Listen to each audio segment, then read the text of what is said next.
Missing for 2 months, and after searching for clues over 8 weeks, investigators are still empty-handed. We have a live interview with Morgan's mother. Plus, a dog brutally shot and killed, and the suspect is the neighbor. And we're also looking clear now on the radar, but it may be a different story tomorrow. The potential for some winter weather is looming. The news at noon starts right now. You're watching WHSV News at noon. Good afternoon and welcome to the news at noon. I'm Ed Ranch. Well, we'll get to those stories in just a minute, but first, let's take a live look over Stanton. The sun is out, it's shining, it's clear, and these conditions could be changed. Don't be fooled by what you see. It is still very chilly outside, so make sure you take your hat and gloves as you head out to lunch. Meteorologist Tracy Turner is standing by in the First Alert Storm Center. And Tracy, I bet you $10 there's some snow in the forecast. I bet you $20 you've already looked at the forecast. You're right, you're on. Satellite and radar right now showing things fairly clear. A lot of blue sky out there. But as Ed mentioned, I think that's going to change as we go into the weekend. Satellite and radar, there you can see just a little bit of snow into Pennsylvania, but nothing really in our area. That is going to change tomorrow. Today, clear, enjoy the sunshine. We'll still see cold temperatures, trying to get up to that 40-degree mark for our afternoon high. North winds 5 to 10 miles per hour. As the sun goes down, we'll get down to around freezing again as we go overnight. Cloud cover will start to build in overnight. That keeps us a little bit warmer than we have seen, but still very chilly conditions. Higher elevations right there around 20 as well. It's tomorrow afternoon we start to see the chance of some snow, and there could be quite a bit of measurable snowfall in that system. I'll have all the details coming up just a little bit later on. Ed? Thanks, Tracy. New at noon, Waynesboro police have arrested Wendy Michelle Ernie, the woman who allegedly falsified a sexual assault report in the beginning of the month. Police say Ernie's story showed inconsistencies, and later she admitted there was no attack. Meantime, a woman missing from Southern Virginia may be in the valley. Rockingham County Sheriff's deputies say Brenda Eads from Pittsylvania County has a son in the area. Deputies say she also has a handgun. If you have any information, you're asked to call the Pittsylvania County Sheriff's Office. The number's on your screen at 434-432-7931. The governor's office is reporting the amount of deadly interstate crashes in the Commonwealth dropping from this time last year. Officials say about 100 fewer people died in November of 2009, which is down about 13% from 2008.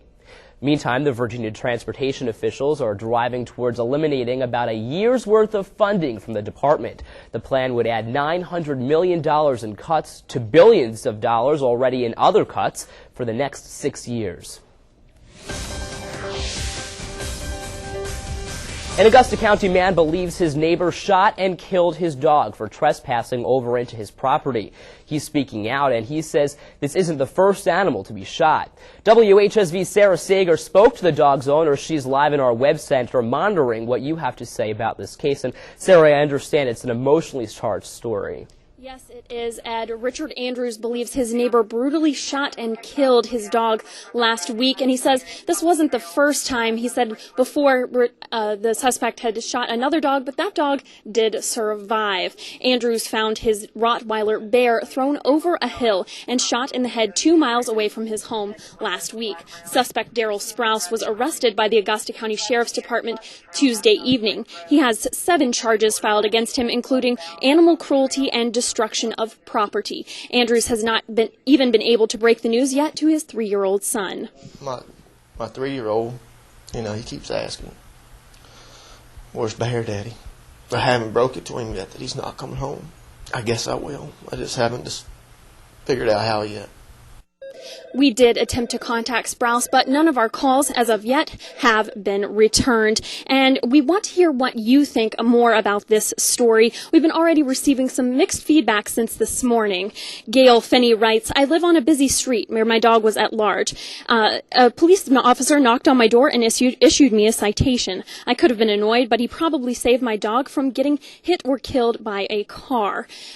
I feel sad for the dog owner, but the laws are there to protect the animals and people and who knows why this man shot the dog. I just wish it could have been prevented.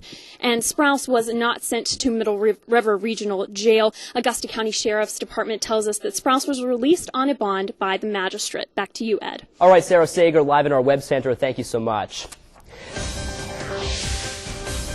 This afternoon, the number of people nationwide filing for unemployment is growing, showing some workforce weakness.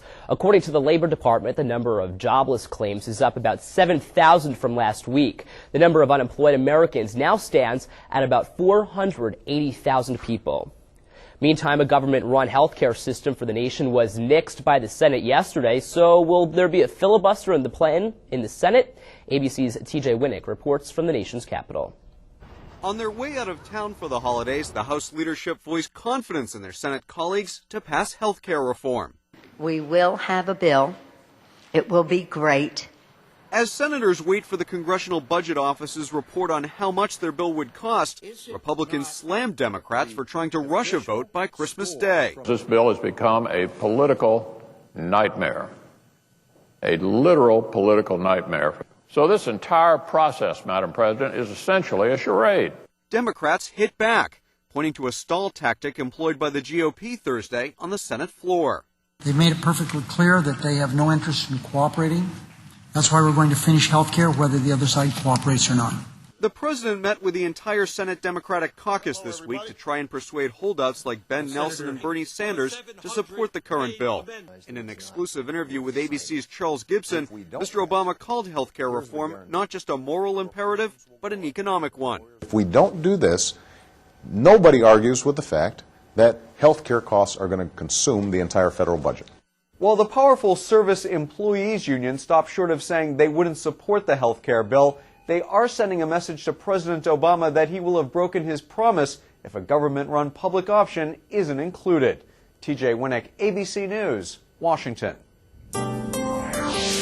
Time for some good news at noon, and it is the holiday season. As you see here, we are getting into the spirit here at WHSV. The staff is celebrating with Santa, some elves, and even Rudolph with his or her nose so bright. He's guiding Santa's sleigh right to our web channel, WHSV.com, to the U News section, where you at home can upload a picture of your home covered in lights or other decorations, because we're having a holiday picture contest. So if you think your house has the best decor, you can upload it to our U News section to win a Nintendo Wii and $1,000 worth of games. It's a national contest, so $100. I'm sorry, I apologize. My mistake.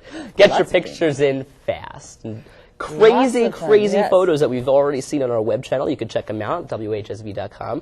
But what also is crazy is the weather that might be on their way for Christmas, but most importantly, this weekend. Santa and his sleigh, totally going to be hot rodding this weekend. We do have a chance of some pretty good snowfall in the valley, folks. You can see satellite and radar clear right now, but again, a system moving up from the south that could bring us some measurable snowfall as we go into this weekend. I'll have more on that. Right now, though, the roads are clear. If you're heading out, get on it, because we are going to see a chance of snow into Friday night and Saturday. Check the roads before you head out this weekend, too. All you have to do is go to WHSV.com. That's where it's all at, Ed. Excellent, Tracy. Good advice. Thank you so much. Missing for 2 months. Coming up, we'll speak to Jill Harrington, the mother of missing Virginia Tech student Morgan Harrington, in a live interview. Plus, after seeing some winter weather in the last couple of weeks, another bout could be on its way, as you heard from Tracy. She'll have those details right after the break.